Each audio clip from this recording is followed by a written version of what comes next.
Greetings, everyone. I am Pete Pardo from Sea of Tranquility. Welcome to pick number 11 of albums that are 10 years old in 2024. That's right, we're celebrating in the second half of June those albums that are having their 10th anniversaries, 10th birthdays here in 2024. Looking back on 2014, I've got my top 15 as we work our way through the second half of the month. Today for pick number 11, this is the 11? Pick number 11, it's the 11th studio album by this British band. I did not plan that. Released May 3rd, 2014, recorded at Orbit Studios in Southampton, over there in the UK, produced by Michael Holmes for Giant Electric Key Records. I'm talking about The Road of Bones by IQ. Of course, I saw me flash before me. There we go. There's my reflection. This is the double album released by this killer second wave of British progressive rock sort of legends. Excuse me, because of course, they came out at a time you had Marillion, you had IQ, you had 12th Night, you had Palace and Pendragon and Solstice, right? This new wave of prog. Prog was pronounced dead by the mid-late 70s. But these bands decided that was not to be. It's like, we want to start something new and fresh. You had the new wave of British heavy metal movement going on, and you had the new wave of British progressive rock all going on right around the same time, right around the turn of the 80s, right? Although the new wave of British heavy metal a little bit beforehand, right? So on this particular record, we got a little bit of a change in the lineup here. So we got Peter Nichols, of course, on lead and backing vocals. Mike Holmes on guitars. You got the founding members here. You got returning to the band, classic members Tim Esau on bass and bass pedals and Paul Cook on drums. And brand new keyboard player replacing Martin Alford is Neil Durant, first album with the band. So here we've got, as you can kind of tell, it's dark and sinister looking. For those of you who don't know about The Road of Bones, this is a concept album basically about kind of like a day in the life of a serial killer. It's pretty dark stuff. I would also argue that this maybe is one of the heaviest albums in the career of IQ, mostly known for their, Genesis-style prog rock. Because you've got, Paul Nichols sounds sort of like Peter Gabriel-ish, right? Sort of. He's got a similar type timbre, but he's very unique sounding on his own. But he's in that Gabriel realm, but their music has always been kind of, for the most part, kind of dark and mysterious. Here it's really dark, and close to prog metal in spots, especially from the outside in. The opening track, man, that's pretty heavy. That for those of you progressive metal fans who've never really listened to IQ, because you figure that they're just another long-standing neo-prog band. Well, listen to this album. Might change your opinion a little bit. Title track, Road of Bones, very atmospheric, very dark. You got Without Walls, which is like 20 minutes long. Big, epic, terrific track.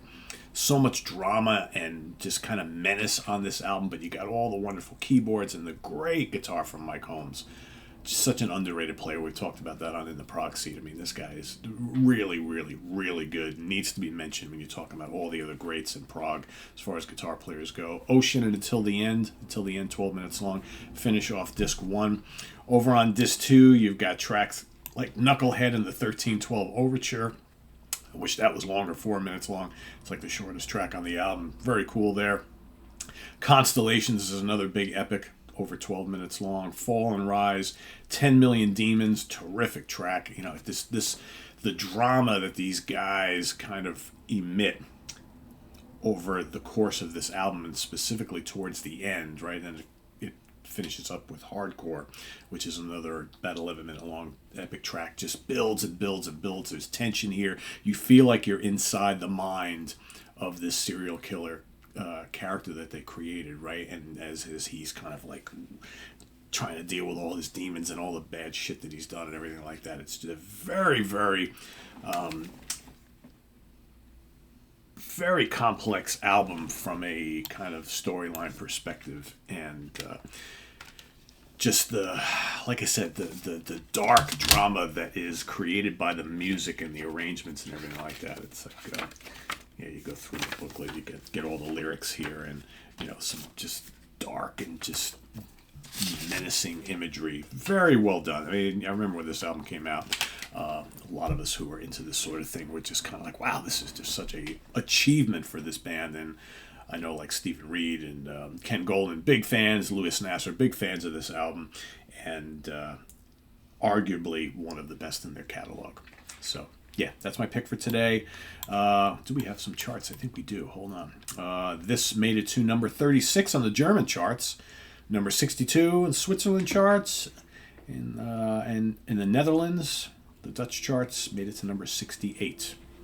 So pretty cool stuff there. So yeah, that's my pick for today. The Rotobones by the great IQ. If you've heard it, let us know what you think down in the comments below, but list your pick as well. And here we have a pick number 11 as we march our way towards number 1 from 2014. Next month, starting on July 1st, I was originally going to do this guitar player show thing, but I think that's going to save that for August because I'm feeling summer albums, folks. You know those albums that you like to listen to outside, by the pool, driving around in the car, with the barbecue going, the grill going, right? Just summertime, feel-good albums that make you want to, driving around, kind of cherishing the warmer weather. Summer albums, 31 Days in July.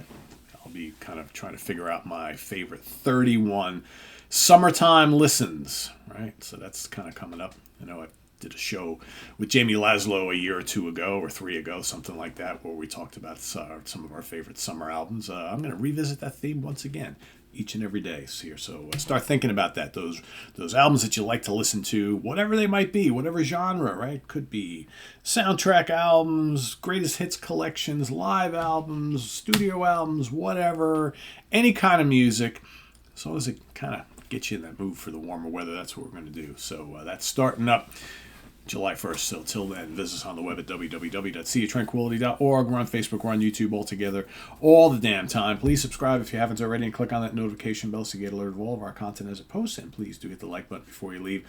Also down below, we get the links to our Ko-Fi page for channel donations, our merch page, and our Cameo page. Thank you in advance for all your support there, and we'll see you soon here with more stuff. Special edition of the Monsters Den coming up tonight. We're going to do a quick review of the Cat and the Canary new Blu-ray that came out. David Gallagher, Dan Brown, and myself, so that's coming up tonight. And all sorts of other stuff. Martin Popoff's coming back tomorrow, and all sorts of things happening over the weekend. The review crew, ranking the albums of Kai Lessa. Lots of fun. We'll see you then. I'm Pete Pardo. Thanks for watching.